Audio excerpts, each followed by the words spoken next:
السلام عليكم ورحمة الله وبركاته. أهلا بكم حبايبي طلاب الصف الأول الابتدائي. معاكم مس عبد الجيد من منصة نتعلم. إن شاء الله معادنا النهاردة مع الفصل الثامن وبيكلمنا عن قراءة الساعة. تعالوا نشوف كده مع بعض. شايفين شكل الساعة؟ ده شكل الساعة. عندها كام عقرب الساعة دي؟ الساعة دي بنسميها ذات العقارب. بيبقى عندها إيه؟ عقربين كده، واحد قصير وواحد إيه؟ طويل. تعالوا نتعرف مع بعض. العقرب القصير ده بتاع ايه والطويل بتاع ايه؟ العقرب القصير ده بنسميه عقرب الساعات، يعني الرقم اللي بيشير ليه العقرب القصير ده بيكون الساعة، وده عدد الساعات يعني. وهنا العقرب الطويل بيشير على 12. تعالوا بقى نعرف مع بعض. لما عقرب الدقائق اللي هو الطويل ده بيشير إلى 12 كده، لما نيجي نقرأ الساعة نقول عليها ايه؟ تعالوا نشوف مع بعض. هنا مثلا العقرب القصير بيشير اللي هو عقرب الساعات، يعني بيشير إلى العدد 8 أو رقم 8. وهنا العقرب الطويل اللي هو عقرب الدقائق بيشير إلى 12. فلما نيجي نقرأ الساعة دي كده نقول الساعة إيه؟ الثامنة، يعني الساعة 8 بالظبط. يعني لما يكون العقرب الدقايق ده اللي هو الطويل بيشاور على 12 يبقى ده معناها إيه؟ أقول الساعة بالظبط على حسب الإيه؟ الرقم اللي هو بتاع العقرب الإيه؟ الصغير. هنا بيشاور على 8 يبقى الساعة 8 بالظبط.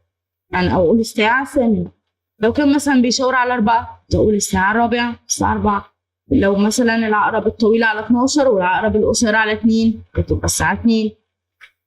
فاهم؟ يعني لما يكون عقرب الدقايق اللي هو العقرب الطويل بيشاور على 12 كده تكون معناه إيه؟ أقول الساعة وأقول بقى الرقم حسب العدد اللي بيشاور عليه العقرب القصير بالظبط. تعالوا نشوف كده مع بعض. النشاط ده بيقول أكمل كما بالمثال. هنا هنشوف كده المثال من العقرب الطويل اللي هو عقرب الدقائق بيشاور على 12 اهو، والعقرب القصير بقى شوف بيشاور على كام؟ بيشاور على 4. يبقى ده معناها ان الساعة ايه؟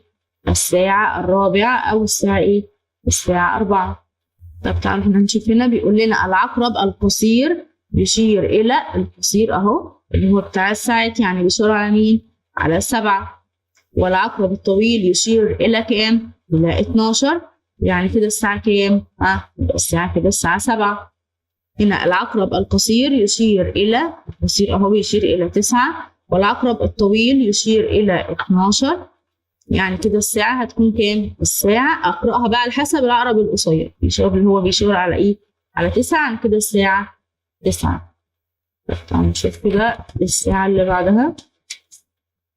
العقرب القصير يشير إلى 6 والعقرب الطويل يشير إلى 12. فكده الساعة كام؟ الساعة 6. طب هنا العقرب القصير يشير إلى 10 والعقرب الطويل يشير إلى 12. يعني هتكون الساعة كام؟ الساعة 10. برافو عليك. طيب هنا العقرب القصير يشير إلى كام؟ هو فين العقرب القصير ده؟ أهو. طب والعقرب الطويل؟ هنا برضه. هما الاتنين بيشاوروا على كام؟ بيشاوروا على 12. يعني كده العقرب القصير يشير إلى 12 والعقرب الطويل يشير إلى 12. يعني كده الساعة كام؟ الساعة 12 على حسب إيه؟ على حسب ال 12 بتاعت العدد القصير مش العدد الطويل. نشاط 2 بيقول لنا اكتب الوقت أسفل كل ساعة كما بالمثال. تعالوا نشوف كده مع بعض المثال. هنا العقرب القصير اهو بيشاور على 1، على العدد 1. يعني كده الساعة ايه؟ والطويل على 12. يعني كده الساعة 1. طيب هنا العقرب القصير بيشاور على 3 والطويل على 12. بس طالما الطويل على 12 يبقى اشوف على حسب العدد بتاع الايه؟ العقرب القصير اللي هو بيشاور على 3. يعني كده الساعة كام؟ كده الساعة 3. طيب هنا الساعة هتكون كام على طول؟ الطويل على 12 يبقى هبص على القصير بيشاور على 5 يبقى الساعة 5. طيب كده الطويل على 12 هبص بقى على القصير هلاقيه بيشاور على 8 يبقى كده الساعة 8. هنا العقرب الطويل على 12 يعني الساعة بالظبط كام بقى بالظبط؟ بشوف بقى القصير بيشاور على مين؟ بيشاور على 11. يعني كده الساعة 11. طيب هنا الاتنين بيشاوروا على ال 12 يبقى الساعة 12. العقرب الطويل على 12 يعني معناها تكون الساعة كام بالظبط؟ هتكون بقى كام بالظبط؟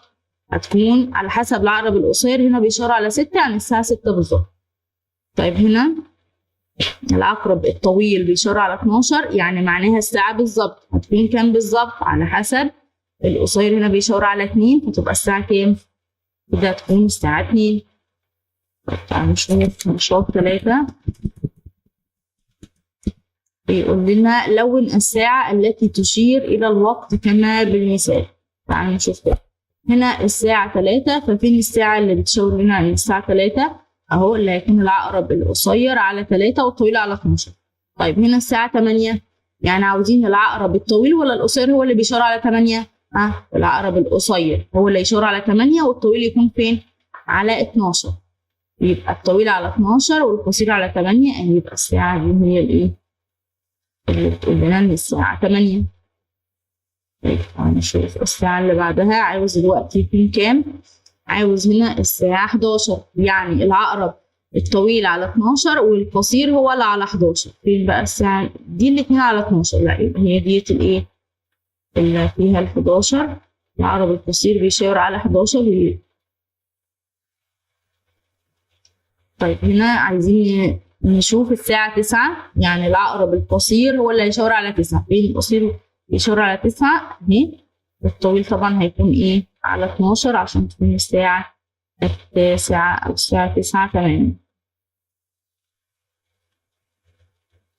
طيب هنا عايزين الساعة 7. الساعة 7 دي فين؟ يعني العقرب القصير هيشاور على 7 والطويل على 12. فين بقى دي؟ هنا العقرب طويل على 12 والقصير على 7، يبقى هي دي اللي هتكون ايه؟ الساعة 7.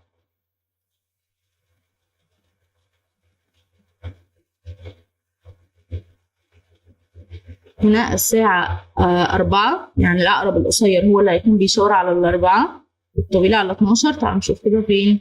القصير على 4 والطويل على 12، يبقى هي دي الساعة 4. يعني كده لما يكون العقرب الطويل بيشاور على 12 معناها ان الساعة ايه؟ ان الساعة كده تكون حاجة بالظبط، على حسب بقى ايه؟ على حسب العقرب القصير بيشاور على مين. العقرب القصير ده اللي هو بتاع الساعات. لو بيشاور مثلا على 1 يبقى كده الساعة 1، لو بيشاور على 5 يبقى الساعة 5، طالما العقرب الطويل على 12. طيب هنا بيقول لنا ارسم العقرب القصير في كل ساعة لتوضح الوقت المطلوب أو المطلوب. تعال نشوف كده. أول حاجة الساعة 2، إحنا عايزين نرسم العقرب القصير علشان تكون إيه؟ الساعة 2. طالما الساعة 2 بالظبط يبقى العقرب الطويل بيشاور على 12. طب والقصير هيكون بيشاور على الاتنين. أعمل له هنا كده. طب هنا الساعة 4 يبقى الطويل على 12 والقصير بيشاور على 4. طيب هنا الساعة 10 يبقى الطويل على 12 والقصير على 10. أعمل له كده بيبص قصاد ال10. الساعة 12 يعني كده القصير والطويل هما الاتنين بيبصوا على ال 12 أو بيشاوروا على إيه؟ على 12. طيب تعالوا نشوف مع بعض دلوقتي لو إيه؟ لو العقرب الطويل ده مش على 12، لا ده هيشاور لنا على 6. تعالوا نشوف كده مع بعض. هنا في الرسمة دي العقرب الطويل أهو بيشاور على مين؟ بيشاور على 12. احنا لما بيشاور على 12 بتبقى معناها الساعة يعني حاجة بالظبط، الساعة 4 الساعة 5 الساعة 7 على حسب العقرب القصير. لكن هنا العقرب الطويل بيشاور على 6 والعقرب القصير ده مش جاي بالظبط، ولا هو قصاد ال8 ولا هو قصاد ال9. ده بصوا كده جاي فين؟ جاي في النص بين ال8 وال9. دي نقراها هنقول عليها ايه دي؟ لما يكون الساعة العقرب الطويل ده بيشاور على 6، بصوا كأنها مقسومة الساعة نصين، يبقى ده كده ايه؟ بنقول ان الساعة تبقى حاجة ونص. مش احنا بنسمع مثلا الساعة 5 ونص الساعة 7 ونص كده، يبقى النص ده بيكون امتى؟ لما يكون العقرب الدقايق اللي هو العقرب الطويل ده بيشاور على 6.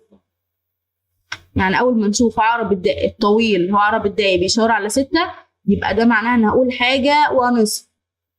ومين بقى الحاجة دي؟ على حسب العدد القصير، على حسب العقرب القصير. هشوف العقرب القصير بين كام وكام؟ بين ال8 وال9. ماشي، يعني هو لسه ما جاش 9، يبقى هو 8 يعني عدى شوية بعد ال8، يبقى الساعة كده كام؟ 8 ونصف. تمام. يبقى لما الاقي العقرب الطويل بيشاور على 6 يبقى مش هقول مثلا الساعة 5 الساعة 7 بالظبط، لا هقول ونصف. ونصف. تعالوا نشوف كده. ونصف دي يبقى مين بقى اللي ونصف؟ على حسب عقرب الايه؟ الساعات بيشاور على مين او بين مين ومين. فتعالوا نشوف هنا بيقول لنا العقرب القصير يقع في المنتصف بين كام وكام؟ القصير اهو بين كام وكام؟ بين ال9 وال10 اهو. طيب والعقرب الطويل بيشير إلى، العقرب الطويل أهو بيشير إلى 6. يعني كده الساعة كام؟ أقول بقى 9 وإيه؟ ونصف. 9 ونصف. يبقى كده الساعة 9 ونصف. يعني كده الساعة 9 ونصف. محدش يقول 10 ونصف، هو العقرب لسه مجاش عند ال10، هو عدى ال9 بشوية، يعني في النص بين ال9 وال10. يبقى ما اقولش بقى 10 وي، 10 وي دي معناها عدت ال10، لكن هو هنا عدى ال9، يبقى اقول 9 وي. يبقى 9 وكام؟ 9 ونص، عشان العقرب الطويل هنا بيشاور على 6. طيب هنا العقرب القصير يقع في المنتصف بين كام وكام؟ القصير اهو يقع بين ال5 و6 اهو. طيب يبقى كده والعقرب الطويل بيشير الى كام؟ بيشير الى 6. اول ما الاقي العقرب الطويل بيشاور على 6 يبقى كده هقول ايه؟ هيعرف يبقى حاجة ونص، حاجة ونص، ماشي؟ طيب يبقى الساعة هتكون كام بقى ونصف؟ هتكون 5 ونصف. يبقى كده اخد يعني العدد الايه؟ الصغير هنا. يبقى كده الساعة 5 ونصف. طيب تعالوا نشوف السؤال اللي بعده كمان. بيقول لنا هنا العقرب القصير يقع في المنتصف بين كام وكام؟ تعالوا نشوف العقرب القصير اهو بين هو كده اهو بين ال10 وال11، يبقى بين 10 و11. طيب والعقرب الطويل، الطويل اهو بيشير الى 6. لما يشير العقرب الطويل ل6 يبقى هنقول حاجة ونصف. طيب مين ونصف بقى؟ هقول 10 ونصف، اخد العدد الصغير، يبقى اقول ايه؟ الساعة 10 ونصف. طيب هنا العقرب القصير يقع في المنتصف بين كام وكام؟ تعالوا نشوف العقرب القصير اهو بين 6 و7. والعقرب الطويل يشير إلى، طويل أهو بيشير إلى 6. يعني كده الساعة تكون إيه؟ 6 ونصف. أخد العدد الصغير اللي هو هنا وبعدين إيه؟ أقول ونصف عشان العقرب الداية بيشاور على 6. طيب العقرب القصير اللي هو عقرب الساعات يقع في المنتصف بين كام وكام؟ أهو بين ال1 وال2. طيب والعقرب الطويل اللي هو عقرب الدقائق أهو بيشاور على مين؟ يشير إلى 6. يعني كده طالما العقرب الطويل بيشاور على 6 يبقى ده معناه إيه؟ حاجة ونص. كام بقى ونص؟ أقول 1 ونص، مش 2 ونص، لأ 1 ونص. يبقى الساعة 1 وإيه؟ ونص. يبقى النهاردة كده اتعلمنا مع بعض حاجتين. لما يكون العقرب الطويل بيشاور على 12 يبقى ده معناها الساعة بالظبط، أو الساعة الرابعة، الساعة الخامسة، الساعة السابعة، على حسب العقرب الصغير بيشاور على مين.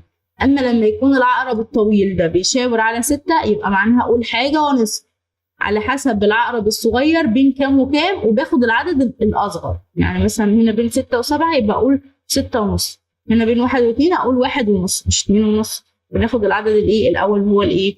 الأصغر. إن شاء الله أقابلك في الفيديو الجاي ونحل تدريبات أكتر على الساعة. شكرا لكم، مع السلامة.